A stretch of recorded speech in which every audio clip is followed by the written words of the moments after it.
Ô, gente, tudo bem? Começamos no susto, né? É isso aí.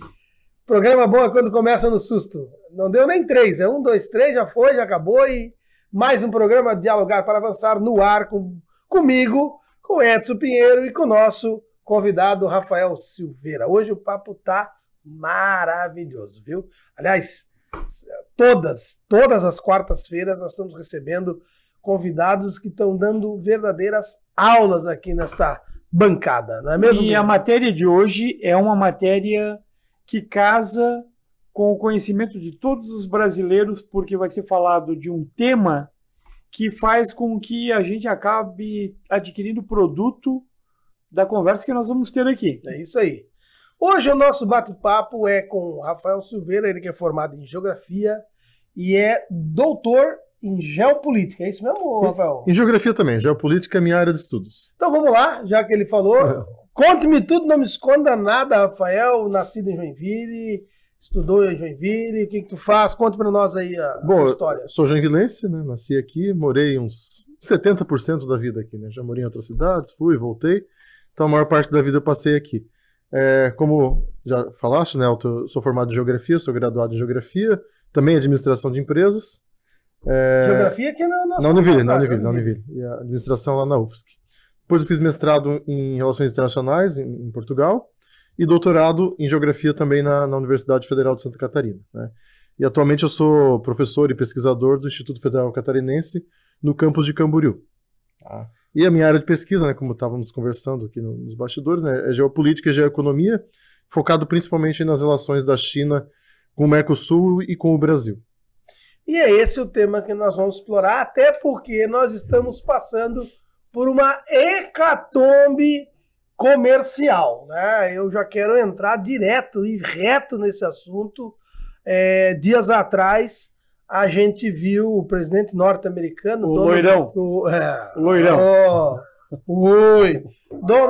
Donald Trump... fazendo uma série de ameaças, fazendo decretos, dizendo que vai, que não acontece, e taxando muitos países, inclusive a China, em 145%. E houve, logicamente, a retaliação, né? Porque a lei de Newton é clara. Toda ação tem uma reação maior ou igual intensidade. Rafa, essas políticas internacionais, essas desestabilizações comerciais de relação, a que ponto atrapalham o desenvolvimento das pessoas e do planeta em si? Bom, primeiro tem que pontuar que essas políticas, né, desse governo Trump agora, elas não são novidades, né? Elas são um aprofundamento de algo que ele já tinha feito no outro mandato dele, né, que se encerrou aí 4 anos e pouco atrás, de uma forma um pouquinho mais modesta, né? Naquele período ele começou essa guerra comercial com a China, né, com a imposição de tarifas setoriais, né, para alguns setores, especificamente os de alta tecnologia, semicondutores, etc., né? Também impôs dificuldades, né, de transferência de cérebros, né, de migração de cientistas dessas áreas entre os dois países. Toda essa política que o Trump implantou lá no seu primeiro mandato, ela não foi revista pela administração do Biden, né? Eles mantiveram. Eles só não aprofundaram. Eles pararam por ali, mas eles não voltaram ao que era. Não extinguiram como era no governo anterior, que era do Obama. A partir do momento que ele assume, né, uma coisa que não pode se falar do Trump é que ele foi um político que não cumpriu com as suas promessas de campanha, né? Porque ele passou praticamente os 4 anos, né, fora da presidência, falando que ele era candidato de novo, que ele ia voltar para fazer isso. E ele está implantando algo que realmente estava no programa de governo dele, né? Aí a gente pode analisar, né, criticar, né, essa política tarifária, mas ela vai ser um perigo principalmente para as nações menores, que dependem muito do comércio com ambos, com Estados Unidos e China, e num curto prazo, eu diria até num médio prazo, também vai ser um problema para os Estados Unidos, se eles não revirem pelo menos parcial para alguns setores, porque várias cadeias produtivas, né, de produtos consumidos em território estadunidense, elas vêm da China. E com tarifas que estão, né, aí variando entre 120% e 140% lá e para cá, na prática tu está extinguindo o comércio bilateral, que não é viável, né? E um bom exemplo é o iPhone, né? O iPhone é mundialmente famoso por ser barato nos Estados Unidos, né? Lá ele tem um preço aí, o top de linha, né? O de última geração normalmente gira em torno de $1.000, que para a realidade salarial de lá é um valor relativamente modesto, né? A maior parte das pessoas tem possibilidade de adquirir. Só que ele é construído com uma série de peças ou montado na China, mas mesmo aqueles que são montados em outras partes do mundo, na Índia, no Brasil, ou mesmo nos Estados Unidos, eles usam componentes fabricados na China. Então não tem como impedir que tenha algum aumento ali de valor. Então, eu estou dando esse exemplo do iPhone porque é muito popular. Né? Inclusive, mas vai ser um efeito cascata, né, em vários produtos. O iPhone avisou que vai construir uma fábrica no Brasil, né? Ele já tem, né? Ele monta já no Brasil. Ele monta, vai montar uma fábrica. Vai confeccionar alguns equipamentos aqui. Sim, mas é que o discurso, né, do Trump, lá interno, né, para o público dele vamos trazer de volta as indústrias que nos anos 90 e 2000 migraram para a Ásia. E migraram. China, Tailândia, Coreia do Sul, Vietnã, Laos, enfim, todos o sul e sudeste asiático, e principalmente a China, eles receberam lá nos anos 90 até começo dos anos 2005 aquelas manufaturas, né, que eram produto de alto volume, né, testuário, né, eletrônicos, e no início era só montagem lá, né, para aproveitar a legislação ambiental um pouquinho menos rígida aqui dos Estados Unidos, mão de obra um pouco mais barata. Só que no passar disso, né, agora a gente está falando de 25, 30 anos, a China se apropriou dessa tecnologia, qualificou sua mão de obra, que hoje não é mais barata do que a dos Estados Unidos, né, isso é um mito criado, e as cadeias produtivas das grandes companhias, seja as de tecnologia, seja as marcas de roupa, de tênis, né, elas estão todas hoje centradas na Ásia. Né? E cadeia produtiva não é só a fábrica, né, é só o confeccionar, o montar, o costurar. Quem é o teu fornecedor, e são múltiplos, né, e eles vêm ali, a maior parte de outros países da Ásia, além da China, né, todo aquele entorno que eu falei. É a logística de transportar desses países para montar num determinado local e depois distribuir isso pelo mundo, Estados Unidos incluso. Né? Então, para tu fazer isso e trazer, né, retornar essas plantas para território lá nos Estados Unidos, é um processo de, no mínimo, médio prazo, que estamos falando aí de 5, 6 anos, né? Para mais. Né? Tu tem que requalificar a tua mão de obra, que deixou de ter qualificação para fazer aquela mão de obra, pelo menos na quantidade necessária. Né? Tu tem que rever os teus fornecedores para ver se eles conseguem te atender lá nos Estados Unidos. Se não conseguir, tu vai ter que ir atrás de outros fornecedores, do México, do Canadá, da América Central, e assim por diante. Então, me parece, né, que foi uma decisão assim, tomada de forma muito abrupta. E sem estudo também, né? Eu acho que foi completamente sem estudo. Porque existe essa possibilidade de tu melhorar o teu campus de fabril, né? O teu campo fabril. Tu não precisa de forma abrupta dizer, olha, a partir de hoje, se você quiser vender mais barato, tem que trazer a tua fábrica para cá. Não. Primeiro que isso não é... As tarifas tu não vira da noite pro dia. Tu dá tempo ao tempo para as fábricas se organizarem. Não, beleza, daqui a 2 anos vou começar a pagar mais 20%. Daqui a 2 anos eu consigo montar o meu parque fabril. E isso tem que ser... E não deu. Eu acho que é um blefe. Eu estou achando que é um blefe, até porque a China depõe muito contra os Estados Unidos, né? Os títulos americanos estão na mão dos chineses. E isso daqui a pouco, para me liquidar tudo isso aí, os Estados Unidos quebra por falta de recursos para pagar. Então vai ter que recuar. E já andou recuando. Ele congelou por 90 dias. E a China, na verdade, ela é muito rica. Ela é rica, ela detém a mão de obra. E aí é que entra a questão. Os Estados Unidos levam os parques fabril novamente para lá e a mão de obra, porque eles estão expulsando todos os imigrantes, né, pessoas que estão há anos lá, eles estão tirando fora, botando para fora como se fossem marginais, pessoas que serviram àquela pátria, independente de onde veio, estão lá trabalhando, somando. A China hoje, ela não precisa dos Estados Unidos, porque ela tem vida própria, né? Ao contrário do Brasil, que fica arrastando pinico lá, se bem que o Lula agora deu um chega para lá no governo americano. Então a gente tem que pensar que os Estados Unidos podem correr o risco realmente de ter que pagar uma fatura porque a a nota promissória está na mão dos caras. Ô, Rafa, e essa celeuma toda entre Estados Unidos e China, e aí vamos cair para o campo que tu domina mesmo, o que o Brasil pode fazer para ser beneficiário nessa confusão toda? Porque eu sei que o Brasil participa do BRICS, no BRICS tem China, tem Índia, que são os dois maiores celeiros do comércio, né? Para vender não tem melhor, porque as duas maiores populações estão Índia e China. E aí tem outros, tem Rússia, tem outros países grandes que são grandes consumidores que poderiam suprir essa necessidade dos Estados Unidos. Como é que o Brasil pode se dar bem nessa história? Elton, já vou responder a tua pergunta, só vou fazer um comentário antes a respeito ali da questão do China e Estados Unidos, né? A dependência chinesa em relação aos Estados Unidos ela é baixa. Embora os Estados Unidos seja o principal parceiro econômico da China, as vendas, as exportações chinesas para os Estados Unidos são na ordem de aproximadamente 13 e poucos por cento, não dá 14%. E é o maior. A China tem uma característica que ela não concentra as suas vendas para poucos países. É muito diluído. Tá? E daqui a pouco eu vou chegar no Brasil, daí tu vai ver o que eu quero falar com isso. Então, digamos que com essa tarifaço todo do Trump, que tenha uma revisão e tal, mas que se mantenha lá uma taxa, digamos, aí de uns 50%, que é algo que não vai impedir em 100% o comércio entre eles. 100%, 50%, gente, se cair ali de 13 para 6, 7 as vendas da China para os Estados Unidos, isso não vai afetar o desenvolvimento econômico chinês, porque eles podem, primeiro, procurar outros mercados, né, para substituir o que não vai estar sendo vendido para lá, e ainda numa situação radical que não encontrasse outros mercados, isso não seria tão problemático para a estrutura chinesa, né? Porque a China não tem déficit, né?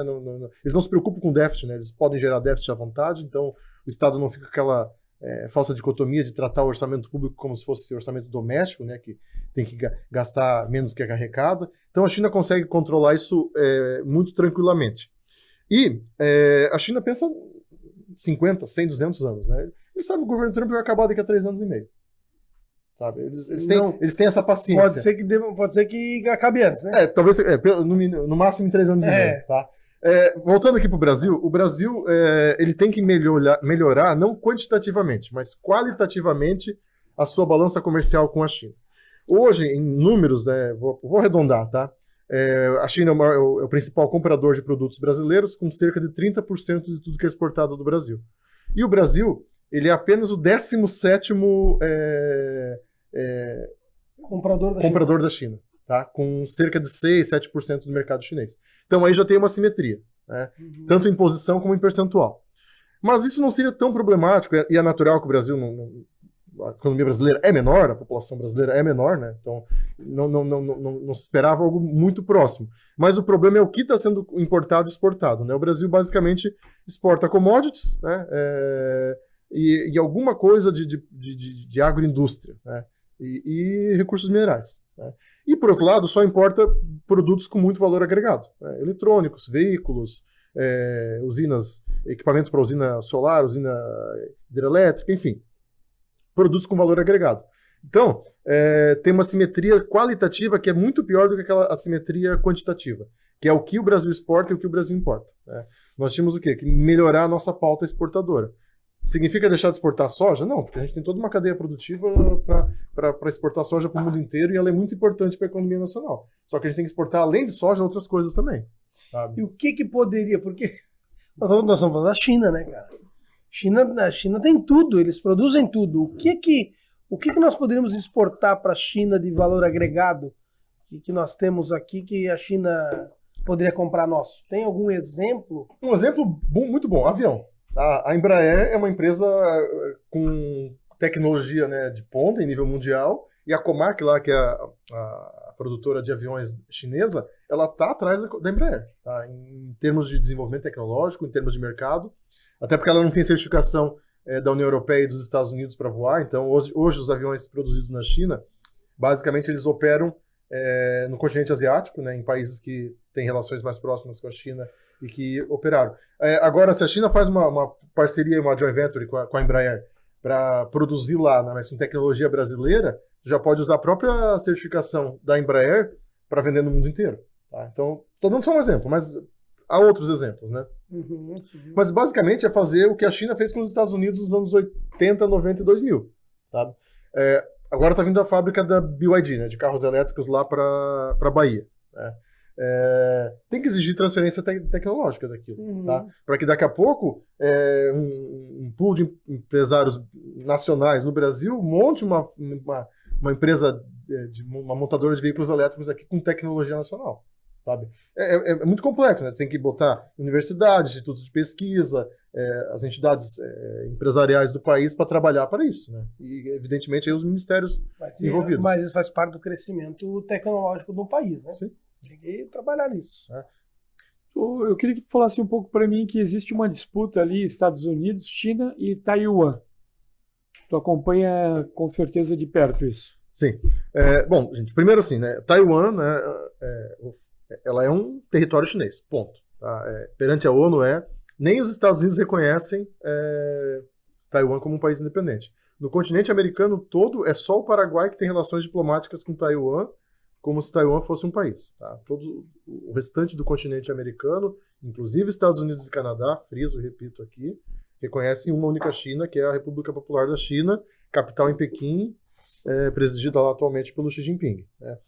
E mesmo o governo taiwanês, né, eles não se reivindicam como um país independente. Né? Desde lá da Revolução Socialista em 49, eles se autodenominam a verdadeira China. Né? O que eles querem é reunificar o país a partir de Taiwan para colocar aquela república liberal, né, capitalista, em todo o território. Evidentemente isso hoje é irreal, né? Mas na época da Revolução, quando havia conflito, essa foi a disputa. Né? O antigo governo, quando ele foi derrubado em Pequim, ele fugiu, se exilou em Taiwan e passou a governar de lá como se lá fosse a China. Né? Então, os Estados Unidos, formalmente, eles não reconhecem Taiwan. Tá?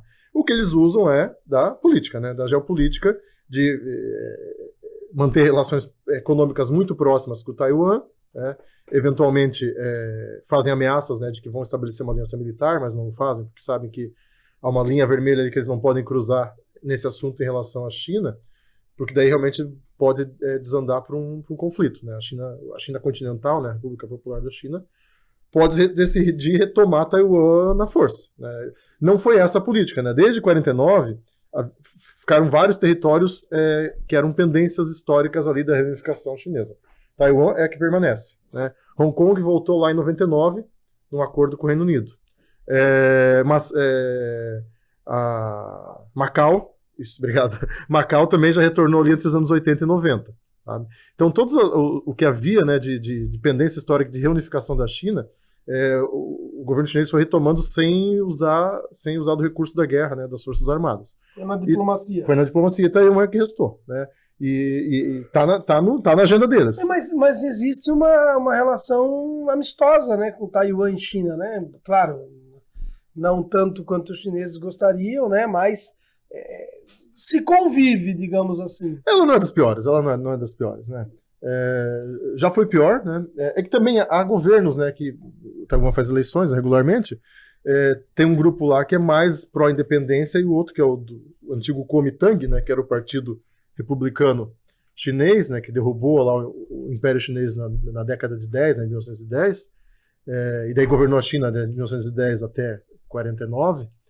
O Kuomintang é o partido histórico tradicional que está lá hoje, né? Eles são pró-unificação naqueles moldes lá que a gente sabe que hoje são irreais. Mas aí é um A gente se unifica, mas vocês têm que mudar de lado. Isso.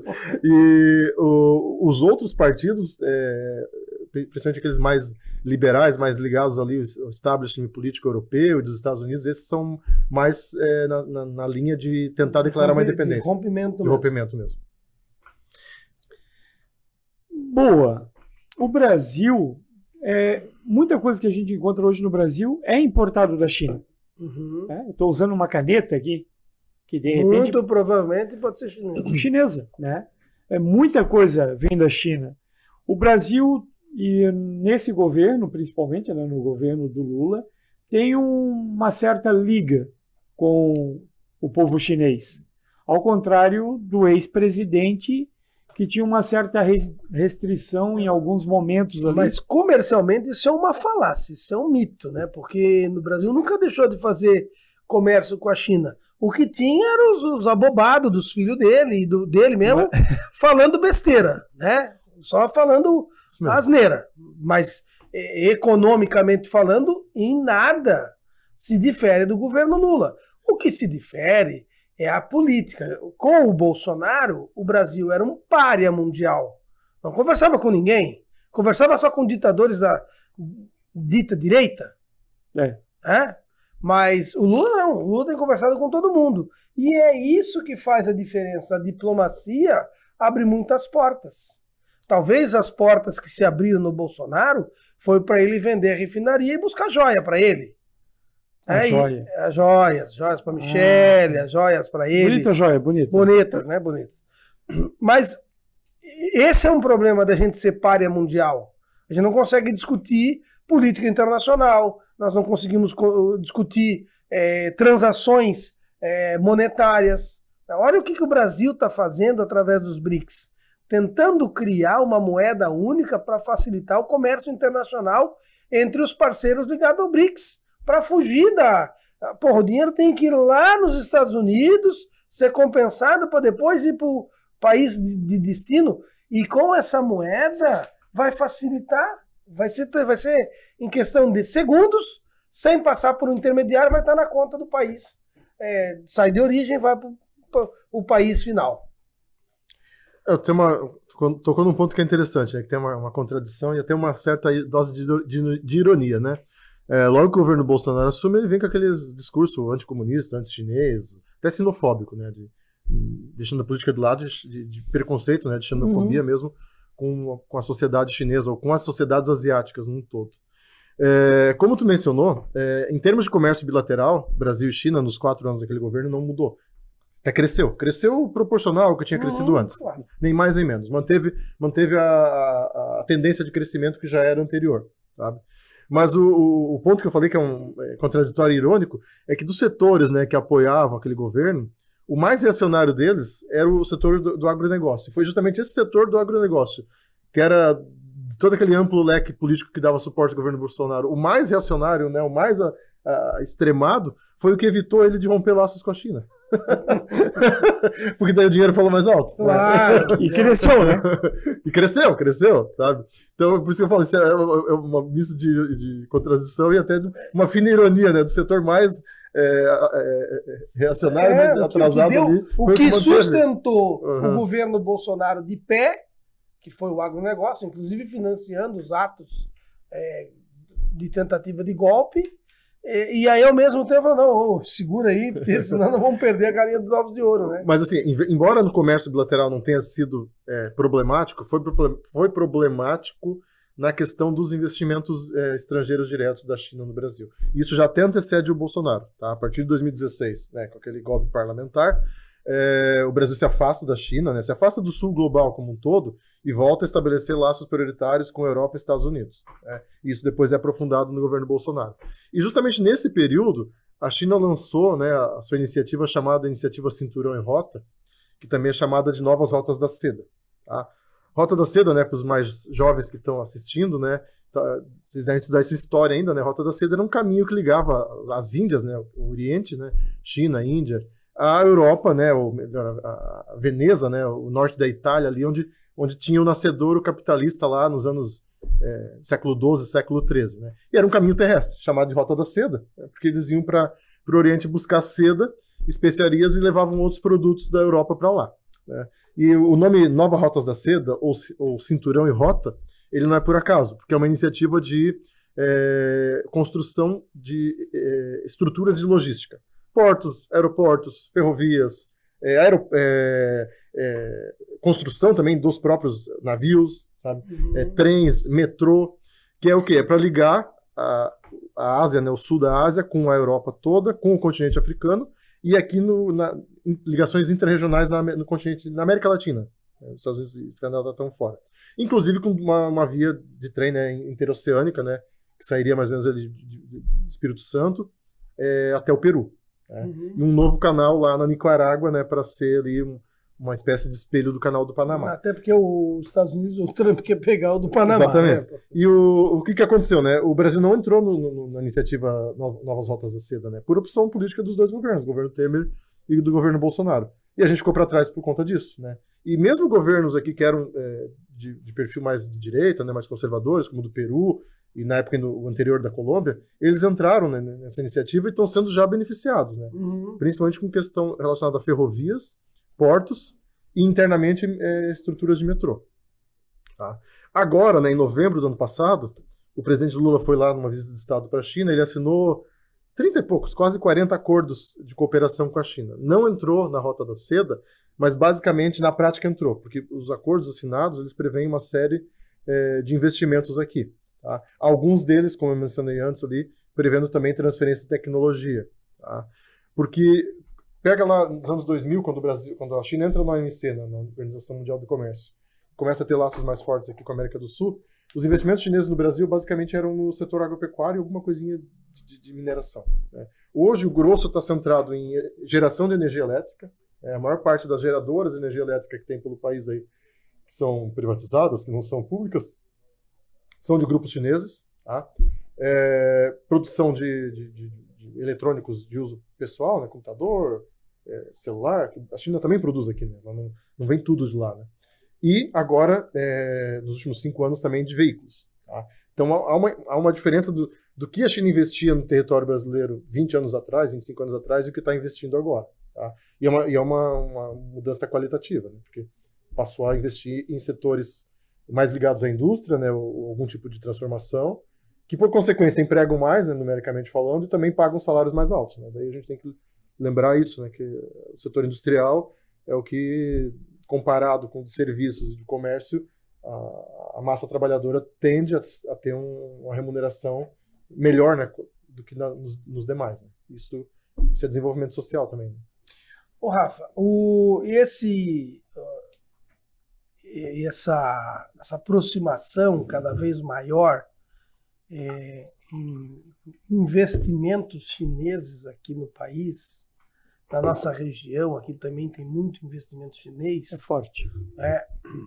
Isso faz com que o Brasil seja visto por vários atores mundiais, né? Abrindo outras possibilidades. Eu vejo que a Índia é um dos países que detém o maior poderio tecnológico, inclusive passando a China em alguns aspectos, né?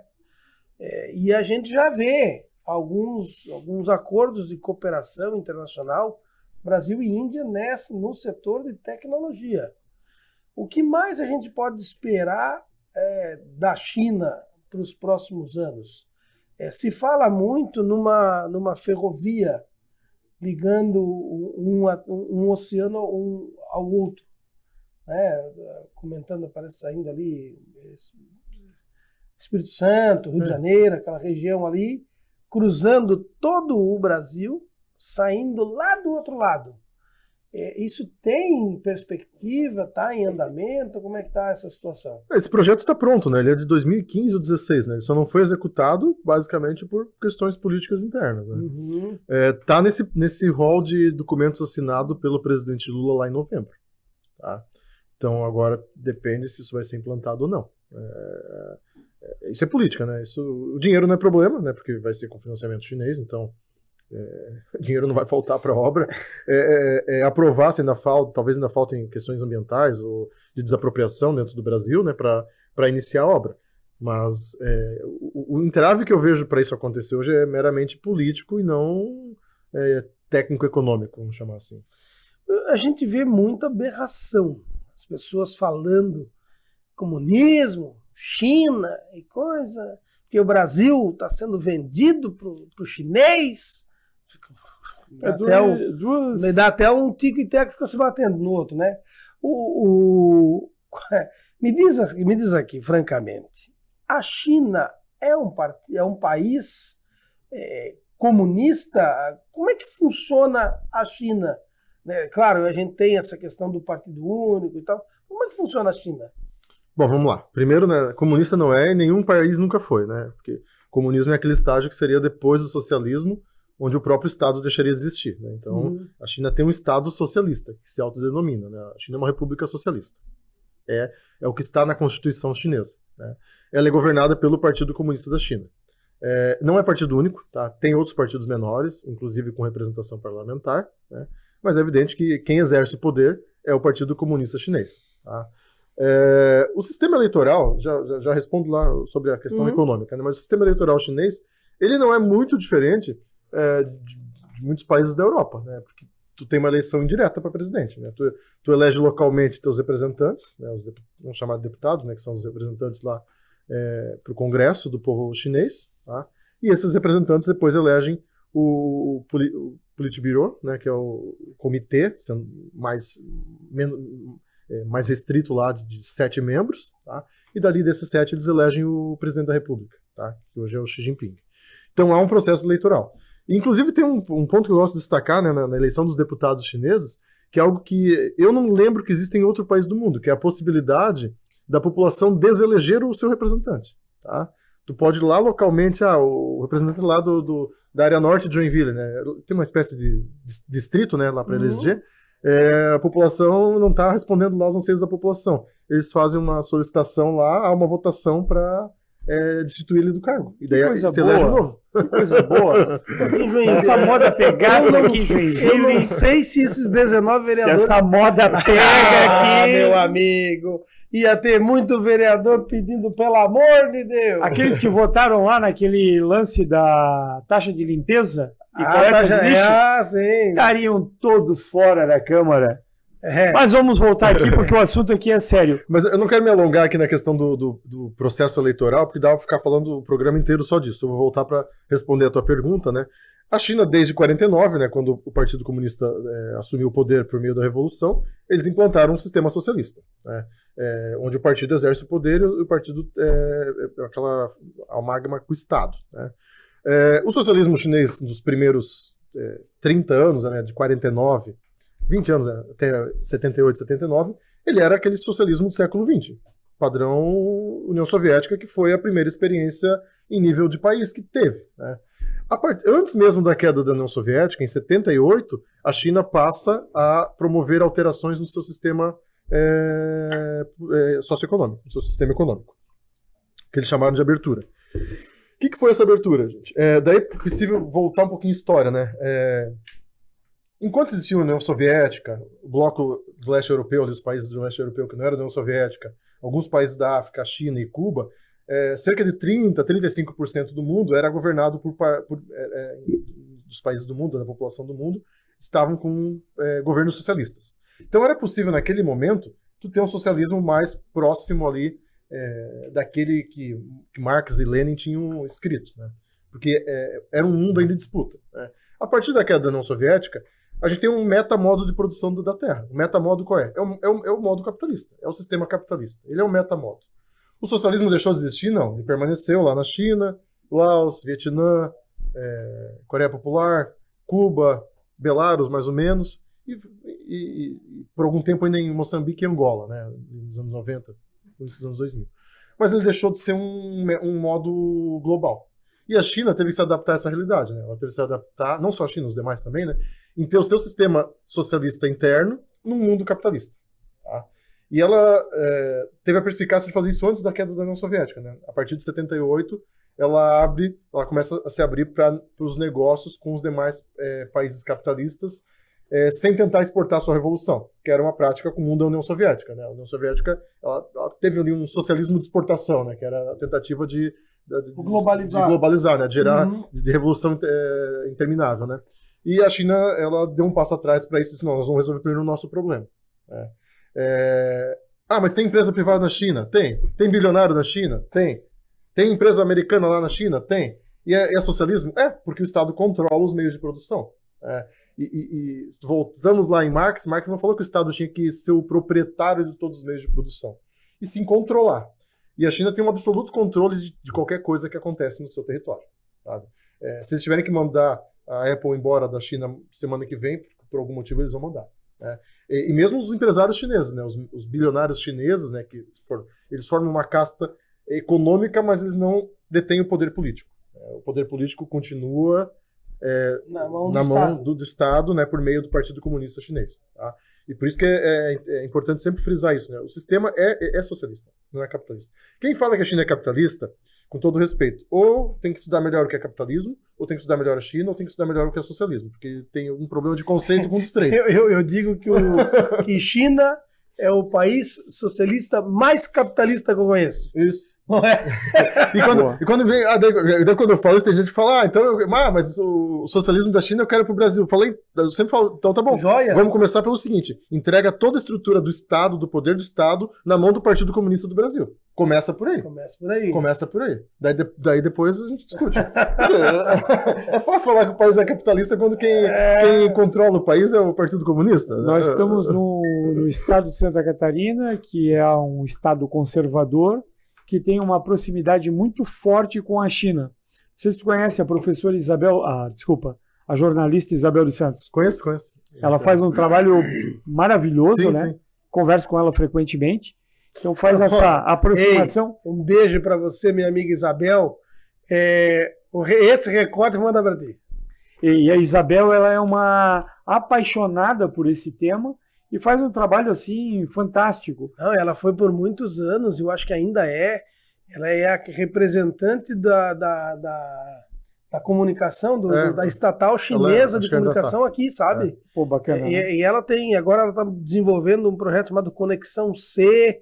Tá bem interessante, bem bacana. E a Isabel, eu tenho conversado bastante com ela. E é que não deu ainda de casar as agendas para ela falar com a gente aqui, mas tá na lista. Vamos trazer para cá. E essa proximidade, essa tecnologia, esse jeito de fazer obras é que me deixa impactado. Quando eu vejo uma ponte que está para acontecer aqui em Joinville, já desde os primórdios, né? E aí eu sempre digo, por que esses caras não trazem os chineses, né? Que uma semana essa ponte está entregue, está tudo legal, tudo bonito. Né? E eles têm uma agilidade. Talvez seja em função da questão deles do país, né? Eles se aprimoraram muito em algumas questões. Tu tem esse... Talvez é porque não haja corrupção, né? Putz. Corrupção, mas ela é levada. Ela é combatida. É sério o negócio, pena de morte, né? Pena de morte, exatamente. Coisa boa, hein? O que existe. A corrupção é do ser humano. Se tiver né? ser humano, vai ter. A corrupção é do ser humano.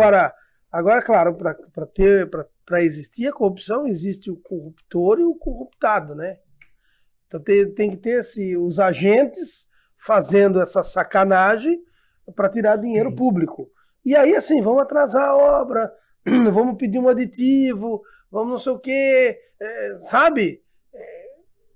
Uma hora o Brasil... E não só isso, a questão vai para a questão das restrições orçamentárias do Brasil, que o Brasil mesmo cria, como o arcabouço fiscal, como o teto de gastos. Né? Porque tu pega pré-Lava Jato, nós tínhamos construção civil de ponta, que duelava com a dos Estados Unidos e com a da China. Uhum. Então não era problema de tecnologia, de construção civil ou mesmo de mão de obra. Até porque nós temos uma ponte de Rio-Niterói, né? Tecnologia nós temos para fazer grandes pontes. Olha aqui em Laguna, a ponte Anita Garibaldi. Maravilhosa a ponte, né? Dilma. Governo Dilma. Então o problema é a questão de orçamento, né? De a gente tratar o orçamento público, mandar metade do orçamento público para os bancos, né? Para pagar a rolagem de uma dívida externa que nunca foi auditada, contrariando o que a Constituição de 88 diz, né? Que a dívida interna, né? Que a dívida interna seria auditada. Né? E ela não foi até hoje e tá aí lá, né? Todo mês 50 e poucos bilhões vai para os rentistas desse país. E aí outra, né? Como é que tu dá uma parte grande do orçamento para o Congresso Nacional? Dias atrás eu vi aí aquele prefeito TikTok lá de Sorocaba, né? Toque. Ele falou, quem é? Polícia Federal. Não deu tempo de esconder as caixas com dinheiro dentro. Foi pego? Mas disse que é do cunhado. Que não tem nada a ver com o cunhado dele. Coitado do cunhado. O cunhado.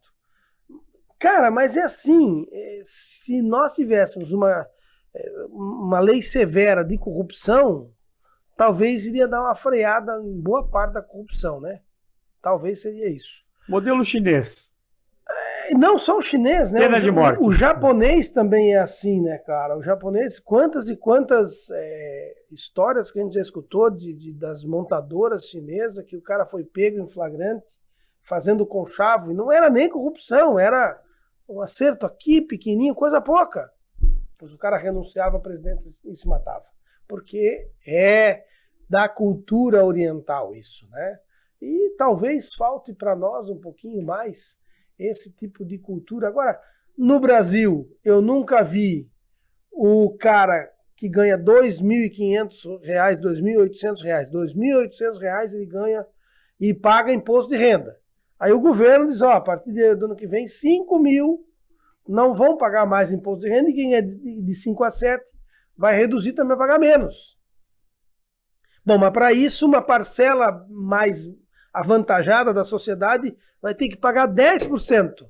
Então vamos taxar os mais ricos. E o pobre que ganha 2.800, que é taxado em 27,5%, não, tu vai tirar dinheiro dos mais ricos, por quê? Não é ele que gera o emprego, ele que é o dono da empresa, ele que patrocina o meu time de futebol. Não dá para entender, né? Não dá para entender. Não dá. E nós vamos ficar aqui amanhã, depois de amanhã, do ano que vem, depois do ano, falando e não vamos entender absolutamente nada. Por isso que nós temos o dialogar para avançar. Que nós temos que conversar, para ver se a gente avança na cidade, na sociedade, não é verdade, meu amigo Pinheiro? E nós estamos aqui num oferecimento de 2 patrocinadores. Por enquanto é 2. Nós queremos que venham mais. Mas vai vir. Vai vir. Estamos aqui em oferecimento ao Web House, soluções em nuvem, tudo que você precisar, a sua empresa precisar de servidores em nuvens, a Web House tem de soluções e muitas outras coisas. E para você, Pinheiro, que está chegando aí, aniversário da namorada, do Dia dos Namorados, enfim, quer dar um presente para alguém, vai ali na Ótica Cid, Ótica e Relojoaria Cid, ali tem relógios, anel, aliança, e principalmente óculos. Aí tem o de sol e tem o de grau. Então, tô precisando. Vai ali falar com o Cid. Eu vou lá conversar Ele com o Cid. faz em 10 vezes sem juros no cartão. E se eu arranjar uma namorada, Cid, eu vou aí comprar um presente para ela. De certeza. Será que vai aparecer alguma candidata? Ah, pode mandar e-mail para nós aqui. Dialogar para avançar@gmail.com. E em breve nós vamos estar com o nosso site no ar, tá? Bacana. Eu quero agradecer ao Rafael. Rafael, o papo foi muito bom. Já avançou a nossa hora. Mas, cara, eu quero marcar com você para você voltar outras vezes aqui. Porque tem muita coisa para explorar. Isso foi só um esquenta. Tem muita coisa, tem aprofundar mesmo. Falar das culturas. Como é que a gente... E aí, de repente, podemos trazer até Isabel Santos e fazer um programa exclusivo da China aqui para a gente desmistificar, muito boa ideia, quebrar um pouco os paradigmas, né, dos liberais brasileiros que criticam o comunismo como se fosse o comunismo fantasma, aquele comunismo que come criancinha, sabe? Eu já escutei isso. Não, tem gente que pensa ainda. Já escutei. Com bacon é uma delícia. Rafa, muito obrigado. Rafa, seja muito bem-vindo quando quiser. As portas estão abertas. Obrigado pelo convite. Ficou à disposição de novo, né? Ano passado eu fui com um grupo de pesquisadores, nós somos em 11 pessoas para a China, a gente ficou um mês lá pesquisando a China. Quem sabe eu posso voltar e falar só da viagem, né? Passou por 4 cidades, né? Daí a gente não foca em contar, né, como foi a visita as experiências em cada uma das 4 cidades. Foi Shanghai, Shenzhen, Guangzhou, Hong Kong e Pequim, foram 5 cidades.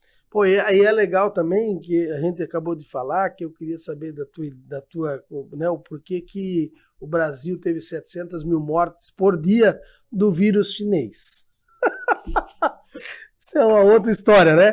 Pra quem não sabe, o Rafael também é roqueiro, né, Rafa? Tem uma banda de música de rock. Né? Bramones, né? Quem gosta aí, quiser pesquisar no Spotify, nos streams. De Brasil. Bramones. É Ramones cantado em brasileiro ou em português. Tá? Pode seguir no Instagram. E a banda, só um parênteses aqui, o Rafael um dia me mandou uma música e falou, vê se tu reconhece. E aí a música era em homenagem a um amigo nosso, grande gente boa, falecido já, o Gersino Ferreira Júnior. Eles fizeram uma música em homenagem ao Gersino. Pô, fiquei muito feliz com aquela música, até me emociona quando eu falo, Na próxima vinda, nós vamos ouvir essa música aqui. Vamos sim. Gente, muito obrigado. Mais uma quarta-feira com excelente entrevista e não perca as próximas edições, né? Você assiste aqui no YouTube, nas nossas redes sociais, no Spotify, mas dê aquele like no vídeo, né? Compartilha com os amigos e tudo certo. Bate o sininho, exatamente, se inscreva no canal, nas nossas redes sociais, que o programa só está crescendo, só estamos avançando cada vez mais. Mas tchau, pessoal. Tchau, Até tchau. quarta. Até.